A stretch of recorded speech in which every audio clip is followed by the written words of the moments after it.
Yeah, as a former content moderator for Facebook, I've been on the front lines of viewing harassment and bullying and trying to protect minors online.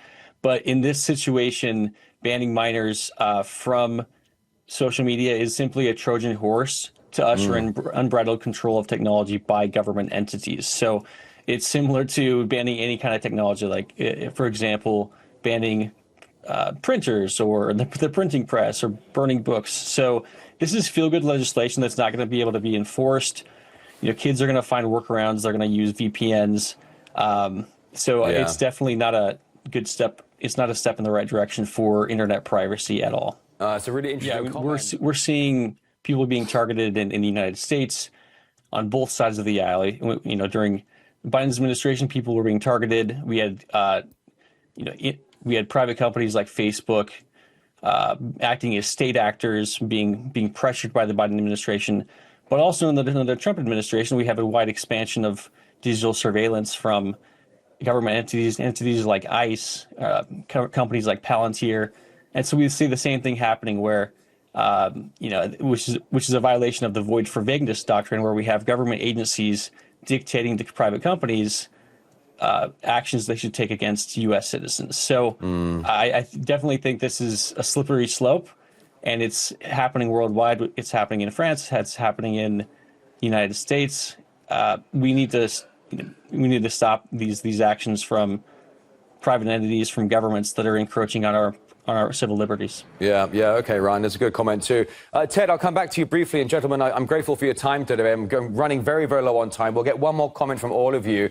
Just when it comes to this surveillance, I just saw someone commenting online regarding COVID. They called it the COVID psyop, and they said that during COVID, they wanted to get people on biometric IDs. Is there any kind of linkage here, Ted, to getting people on biometric IDs and then also getting these minors with their age verification, information verification? It's all about building up a government database so they know absolutely everything about you and your kids. Ted? Yeah, from these age verification, metrics on the internet to license plate scanners to everything else we know from the Edward Snowden revelations. These massive databases are incredibly tempting for law enforcement and intelligence agencies to harvest and mine. I mean, if I worked for one, I would be wanting to do the same thing. So, I mean, is there any way to collect that data and then have it be disposed of without being abused? I don't think there is. I mean, it's just human nature to want to exploit information that you can access. Yeah, that's actually a very insightful comment there.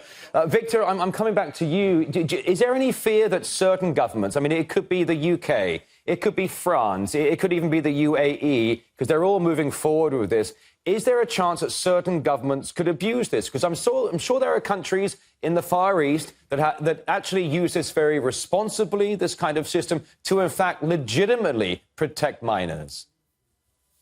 Well, first of all, on the one hand, I very much support protection of legitimate privacy interests. On the other hand, I want to emphasize that in the AI world, in this highly connected world, the definition of privacy most likely need to be revived and modified again and again in the coming years, I mean decades, because it is simply not realistic to expect that in this fast internet age, AI age, highly connected, etc., your privacy would remain unchanged throughout the coming years and coming decades. I personally believe it's unrealistic.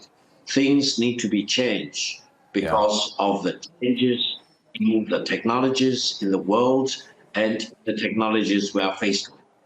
Victor, thank you very much for that comment. And finally, over to you, Ryan. Any linkage you can draw to in recent years? They wanted to get people on biometric IDs. That did not pan out at all. They're still trying to do it in the future. Is there any linkage between the whole push to get everyone on biometric IDs and this push to allegedly protect minors online with social media? Yeah, there's definitely some linkage. I mean, there's definitely a large push. We see at the airports with the Clear ID, and there's a push toward a national ID here in the United States. So this is part of it's a states' rights issue versus the federal government, and also a lot of it is this battle between government authority and parental authority. I mean, this is something where if kids are being bullied online, the parents should have the authority to restrict those apps and instead of the government. So overall, I think we should focus on parental solutions and also whether it's so that's the biggest. I think we should focus on parental solutions rather than government solutions. Well, in fact, you are the one, Ryan, that said during this conversation it's a Trojan horse, and I appreciate that. I think you've certainly got some points, but Victor also had some very good points as well. We just heard from Ryan Hartwig, Facebook whistleblower and censorship expert, author of the book Behind the Mask of Facebook. And just to the left of Ryan is Victor Gao, a Chinese lawyer and academic, the chair professor at Soochow University. And on the left, Ted Rall, syndicated political cartoonist and podcast host. Gentlemen, to all three of you, it has been a pleasure. Thank you so much for your time and commentary today. Thank you. Thank you. Thank you very much. Thank you.